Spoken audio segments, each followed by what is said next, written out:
Hello, hello. Should you be an optimist or a pessimist when it comes to sports cards and the sports cards hobby overall? We are going to discuss. Stick around.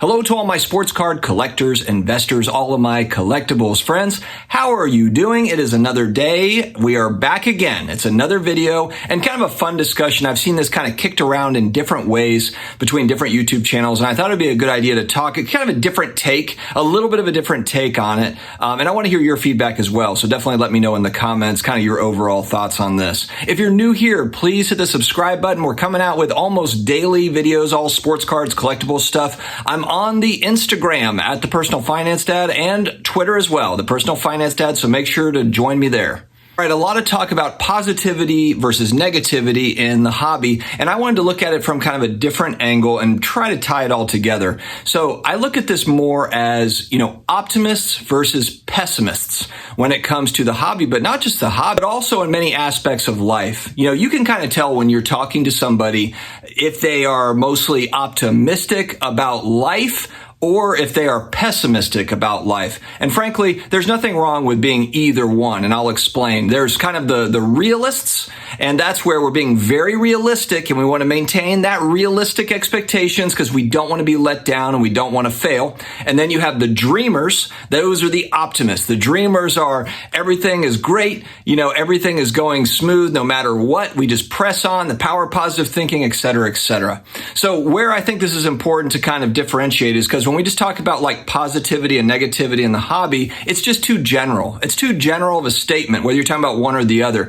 A lot of times there's confusion. I mean, when we're talking about scamming, scammers, and anything related to scams, then that's not being positive, negative. That's just nobody likes that. Whether you're an optimist, whether you're a pessimist, nobody's on board with that. Other than the scammers, of course.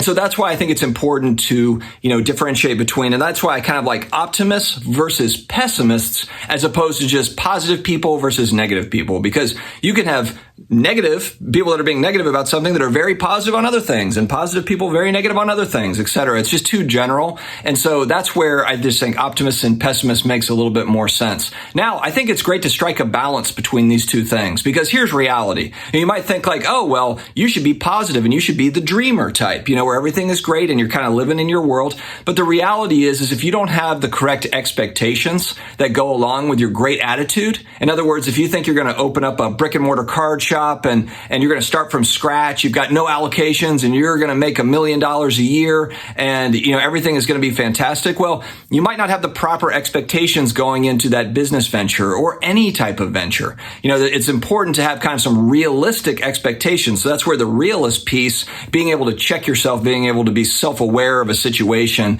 and the reality of certain things, it helps because it counterbalances the excitement that comes along with jumping into a new venture. Now, on the other hand, in order to kind of get into one of these businesses, one of these successful businesses, you do have to have kind of the cojones to get out there and dream big and do it. So it's a counterbalancing thing. It's a very balanced thing. I've dealt with kind of, realists that are small thinkers. They're limited in what they think that they can do. And that's really a shame because it might be that you're limiting your own capabilities in your head. You're kind of thinking, well, my goal is to get here, expectations are here, and, that's really it. You're not thinking big enough. Maybe you can do more. Maybe you can achieve more. And in a lot of instances, I think that people could achieve more, but based on, kind of preconceived notions about different situations, they are small thinkers, and so they might not think that they can do something. And you've got to have that self-confidence. So that's where being too much of a realist can hurt you. when it comes to hobby content, you can kind of see either way. You can see a content creator, you can see if they're more pessimistic, if they're more optimistic, you can see if they're balanced, but a lot of times it carries through in their content. But the one thing that I really like is if let's say I'm really optimistic about something in particular about the hobby or just in life in general, maybe it's other, investments, traditional investments, other alternative investments, I like to go and find counter arguments to my excitement. And that's really important because if I can find counter arguments to my excitement, then it kind of gets that conversation going, even if it's not with other people, but in my own mind of like, am I crazy? Am I overthinking this to where I'm being overly optimistic? That contrarian view can really help balance that out. In the same way that if you are mostly, contrarian, a positive viewpoint can balance it out too. Because here's the thing is if it works both ways to where if you're a contrarian and you don't ever get in on anything because everything is a scam or everything is whatever, then you don't reap the benefits of that thing when it does well. And we're not talking about, sports cards. We're talking about anything in life. Anything in life, so this whole thing works together. And unfortunately, hindsight's always 20/20. So we never know if we're making the right decision, the wrong decision. I try to just view it all as, and this is maybe kind of trying to be an optimist, but if it goes great, great. And if it doesn't go great, I learn something from it and I move on from it. I keep on going. So my main point here is it's okay to be an optimist. It's also okay to be a pessimist, and it's okay to be a hybrid. And in a lot of ways, I think it's great because you're seeing you can have debate between different things. You can have counter arguments, and that really, really helps. People that aren't able to debate, if everything is black and white and you're not seeing any gray in between, you're really limited in your thinking, and I don't think that serves anyone well. I don't mind hearing other people's viewpoints. I think that's something where, negativity in the hobby around scammers is warranted. We want that. I want to see, that's why, my channel, I post about fake slabs and fake cards, because even though it's not nice to talk about, it's a part of the hobby. It's something that we all need to be aware of. If we're buying, selling cards, we're out here, we're in the trenches taking grenades. We need to know if there's fake slabs out there, what they look like, what's going on, so that particular news is important. So I'm never going to shy away from that sort of stuff. At the same time, I'm also not going to shy away from good news, potential good news. What's great though is I think where we are from a hobby content standpoint is we've got kind of a mix of these things. And I think that it's going to actually get better over time. I always tell people that ask me, start that channel. If you have something to say, start the channel and give it a shot. Because I don't mind having added voices. I think there's some out there that think that it's the ivory tower. Our voice is the voice of the hobby or whatever. It's the dumbest thing I've ever heard of. We need more voices. We need more people getting in here and talking about it. There's no hobby superstars, know-it-alls. Like, no.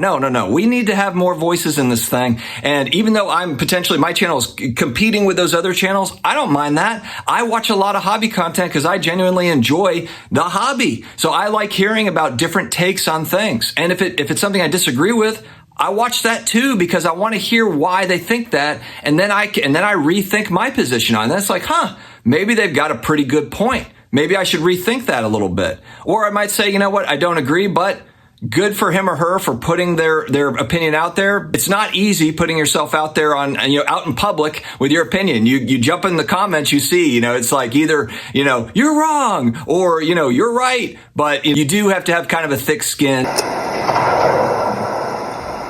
Oh, you think darkness is your ally? You merely adopted the dark.